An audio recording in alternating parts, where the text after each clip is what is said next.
বাবা মার সাথে ছোট বোন বড় ভাই এবং ছোট ভাই বড় বোন দুজনে বাবা মার সাথে আলুর জমিতে কাজ করছিলেন।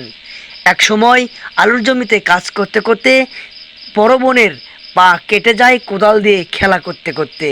এখন সেই সময় কি করবে, বাবা মা বলছে দুর্বা ঘাস লাগিয়ে দিলে রক্ত পড়া বন্ধ হয়ে যায়।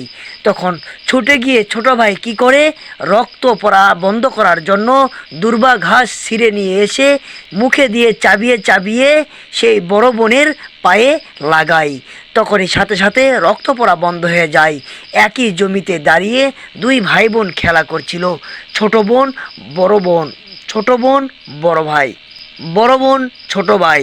ছোট ভাই বড় বোনকে বলছে, তুই তো কোদাল দিয়ে কাজ করতে পারবি না, তুই কেন কাজ করছিস? এটা তো বড় মানুষেরা করে, বাবা পারবে, তুই পারবি না।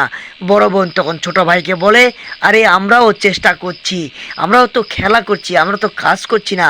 তখন ছোট ভাই বলে, কাজ তোকে কোদাল দিয়ে করতে হবে না, কাজ তুই কেন করবি? তখন সাথে সাথে দুর্বা ঘাস নিয়ে এসে চাবিয়ে পায়ে লাগিয়ে দিয়ে বলে যে, আসলে তুই হচ্ছে আমার ছোট ভাই না, তুই তো আমাকে ভালোবাসিস। তখন ছোট ভাই বড় বোনকে বলে, আমি তোকে অনেক ভালোবাসি, ভালোবাসি দিদি।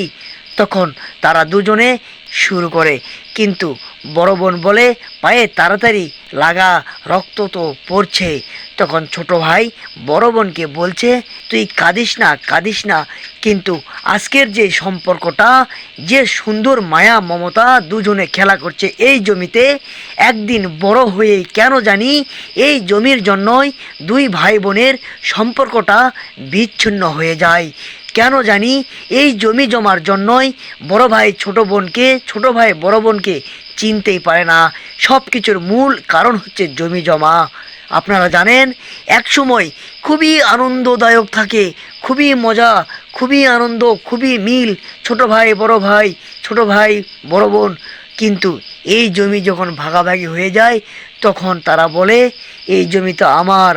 তখন বড় বোন ছোট ভাইকে বলে, তুই কি সেই কথা ভুলে গেছিস?